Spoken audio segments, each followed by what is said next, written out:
안녕하십니까. 상계고 수업 맡고 있는 김영창입니다. 중간고사가 끝난 지도 어느덧 몇 주 정도가 지났는데요. 잘 본 친구도 있고 잘 못 본 친구도 있지만 다음 기말고사를 더 잘 준비하기 위해선 저번 중간고사가 어떤 시험이었는지에 대한 리뷰가 필요할 것 같습니다. 자, 그래서 이번 영상에서는요. 저번 중간고사가 어떤 시험이었는지 그래서 이 다음엔 어떤 식으로 기말고사 대비가 이루어져야 할지 이 두 가지 내용을 중심으로 말씀드리도록 하겠습니다.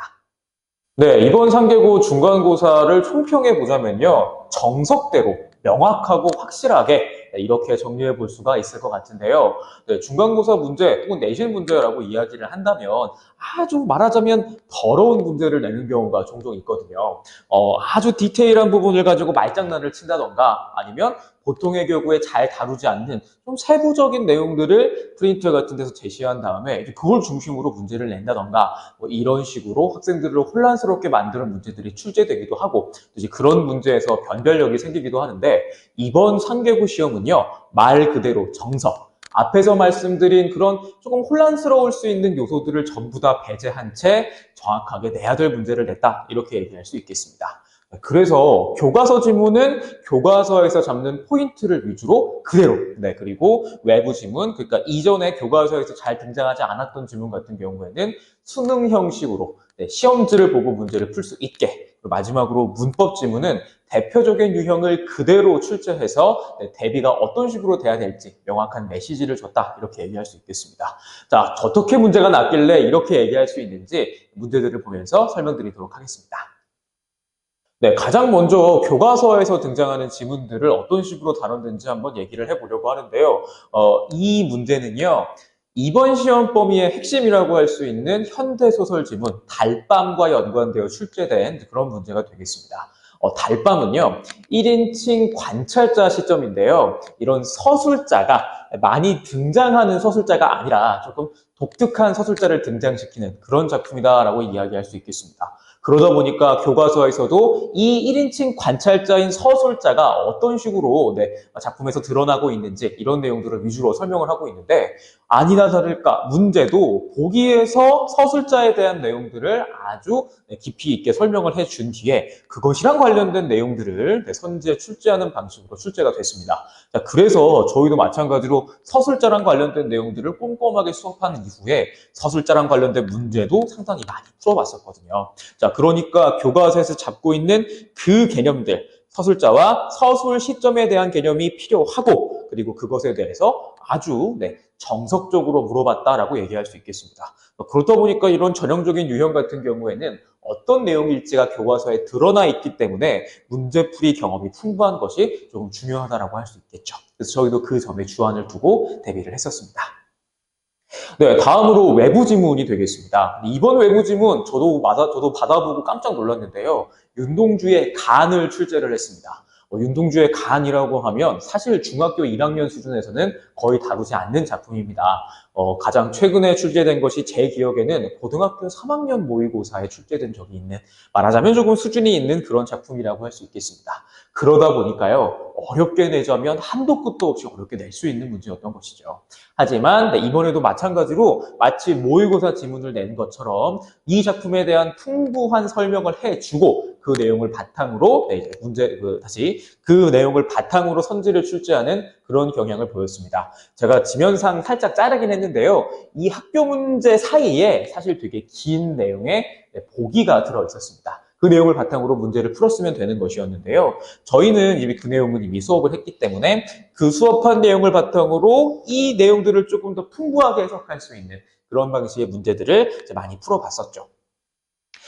그런데 저희가 미리 이제 수업을 한 내용이다라고 이야기를 할지라도 모의고사 형식으로 출제됐다라고 하는 것이 중요할 것 같습니다. 여기서는 이제 보기를 주고 보기에 있는 내용을 바탕으로 출제를 했지만 이것 말고 다른 문제 같은 경우에는 문법 이론을 바탕으로 이 개념들을 적용하는 형식의 수능형 문제가 또 따로 나기도 했거든요. 그러니까 상계고 시험에 제대로 대비하기 위해서는 이 내용들을 외우는 것뿐만 아니라 사고력을 중요시하는 문제들을 많이 접해보는 것도 중요하다. 이렇게 얘기할 수 있겠습니다. 그러다 보니까 이제 모의고사 문제풀이가 조금 성실하게 되어 있는 친구들은 나름의 이점을 좀 가져갈 수 있겠죠. 자, 다음으로 문법 지문을 좀 보겠습니다. 문법 지문은요, 그대로 나왔다라고 한 번 더 얘기할 수 있을 정도로 정말 대표 유형이 거의 그대로 출제되는 그런 경향을 보였습니다. 이번에 출제된 부분은 바로 음운 변동 부분이었는데요. 문법 전체 중에서도 가장 어렵다라고 이야기할 수 있는 그런 부분이었습니다.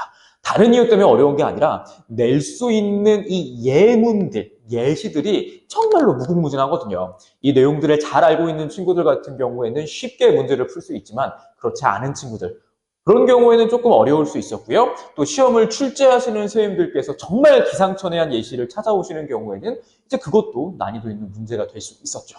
하지만 이번에도 아주 정석적이다라고 할 수 있는, 저희가 이미 수업 시간에 여러 차례 다뤘던 이런 내용들을 바탕으로 출제를 하고 있었다라고 볼 수 있겠습니다. 이번에 재시험 받은 거 다들 알고 계시죠? 재시험 문제 1번인데요. 거기를 보시면 여기에 등장하는 이 예시들은요, 사실 전부 다 대표적이다라고 이야기할 수 있는 것들입니다. 동시에 어떻기도 했냐면 헷갈릴 수 있기 때문에 반복적으로 저희 학원에서 다뤄왔던 것들이기도 하죠. 자, 그러다 보니까 이러한 예시들에 조금 익숙해져 있는 친구들이라고 이야기를 한다면 빨리 정확하게 풀 수 있었겠지만 그렇지 않은 친구들 같은 경우에는 헷갈릴 수 있었다라고 하는 것이죠. 이 정석적이고 대표 유형이 그대로 나왔다라고 하는 얘기는 어떻게 보자면 쉽다라는 의미로 해석될 수도 있겠지만 개념이 습득되어 있고 사례를 제대로 분석하지 않으면 사실 어려울 수도 있는 문제였다라고 하는 것입니다. 왜냐면 이 부분 자체가 어려운 부분이었으니까요. 아무튼 간에 자, 그래서 개념 습득과 사례 분석이라고 하는 두 축이 잘 서 있어야 이 문제도 원활하게 풀어나갈 수 있었다는 그런 내용이 되겠습니다. 그래서 이번 시험을 전반적으로 총평을 해보고요. 그리고 이후 나아갈 방향들, 이런 것들을 좀 말씀을 드려볼까 하는데요. 일단 이번 시험은 어떤 시험이었는가라고 하니 제가 앞에 열심히 설명을 드렸던 것처럼요. 문제가요, 정석적이고요. 예측 가능한 범위 내에서 출제가 됐습니다. 그러다 보니까 어떻게 보면 조금 평이한 난이도의 시험이었다라고 얘기할 수 있을 것 같습니다. 누구들에게요? 공부 열심히 안 하는 친구들은 모르겠고, 상위권 친구들에게는, 공부를 열심히 하고 대비를 꾸준히 한 친구들에게는요, 아주 평이하게, 그리고 알아보기 쉽게 이런 식으로 기존의 문법대로 문제가 났다라고 이야기할 수 있겠죠. 그래서 이 대표 유형과 유사한 출제와 정석적인 출제가 바로 이런 상위권들에게 조금 쉬운 시험들을 만들어냈던 것 같습니다. 그래서 이제 등급 간 간격도 조금 좁아지게 되어 있죠. 이런 경우에는. 그러다 보니까 이제 1.2점 같은 거, 1.2점 정도 되는 점수가 아주 많은 것을 바꿔놓을 수 있다라고 하는 것이겠습니다. 그래서 이제 1등급 90점 중반대에서 1등급 컷, 그리고 90점 초반대에서 2등급 컷, 이런 식으로 나오다 보니까 전반적으로 한두 문제 정도 사이에서 1, 2등급이 갈리고 있는 중인 거예요. 그러다 보니까 정말 중요해지는 게 수행평가죠. 수행평가 이번에도 이제 이전과 거의 동일한 형식으로 190개 정도 되는 사자성어를 주고 그 중에 20개를 랜덤으로 골라서 시험을 보는 그런 식으로 진행이 될 것 같은데, 수행평가에서 두 문제를 맞추면 1점을 만회할 수 있고 1점을 만회할 수 있으면 아까 말씀드렸던 대로 등급을 뒤집을 수가 있는 겁니다. 최상위권에서 말이죠. 자, 그렇다 보니까 이 수행평가의 중요성이라고 하는 것도 마찬가지로 기말고사 대비에 포함되어야 하는 것이겠습니다. 그래서 어떻게 해야 되느냐? 일단 가장 기본적인 내용은요, 내신 범위를 꼼꼼하게 다져나가는 것이 되겠습니다. 저희 학원에서는 이제 여러 번 반복하는 방식을 사용하고 있는데요. 그래야 되는 이유는 여러 가지가 있지만 상계고에서 특히 반복이 중요한 이유는 저번에도 말씀을 드렸습니다만, 그리고 저도 남중남고를 나왔습니다만 남학생들이 조금 덤벙거리는 기질이 조금 있죠. 물론 꼼꼼하게 하는 친구들도 있지만 조금 쉽게 보고 좀 대충 보고 넘어가려고 하는 그런 습성들이 반전되는 것도 사실인 것 같아요. 자, 그러다 보니까 아예 처음부터 똑바로 하라라고 얘기할 수도 있겠지만 학생들 입장에서는 여러 번 반복하는 방식으로 보는 것이 오히려 기억에 더 잘 남을 수도 있다라고 하는 것이죠. 그래서 저희는 학원 수업에서 한 번, 그리고 학생들이 집에서 클리닉 서술형 평가 문제를 풀어보면서 2번, 그리고 문제풀이를 하면서 3번, 각 범위마다 이렇게 3번씩 그 주에 복습을 하도록 안배를 하고 있습니다. 그리고 추가 등원을 와서 클리닉 선생님과 질의응답을 하면서 1대1로 개념들이 명확하게 파악되어 있는지를 확인하게 되는 것이죠. 그리고 그 이후에 서술형 문제풀이가 병행이 되면서 자기가 알고 있는 내용을 제대로 표현할 수 있는지, 그리고 표현한 내용들을 문제풀이에 어떻게 적응해야 하는지, 이런 내용들을 함께 익혀가게 됩니다. 반복과 점검, 보완으로 이어지는 이 꼼꼼한 학습법으로 조금 잊어버리고 하면 다시 잊어버릴 뻔하면 다시 복습을 하고 잊어버릴 뻔하면 다시 복습을 하고 이런 식으로 머릿속에 많이 남게끔 걸리는 게 많게끔 하는 것이 중요한 공부 방법이 되겠고요. 저희도 그런 방식으로 진행하고 있습니다. 네, 다음으로 아까 전에 말씀드렸다시피 외부 지문 같은 경우에는 모의고사 형식으로 출제된다라고 말씀을 드렸습니다.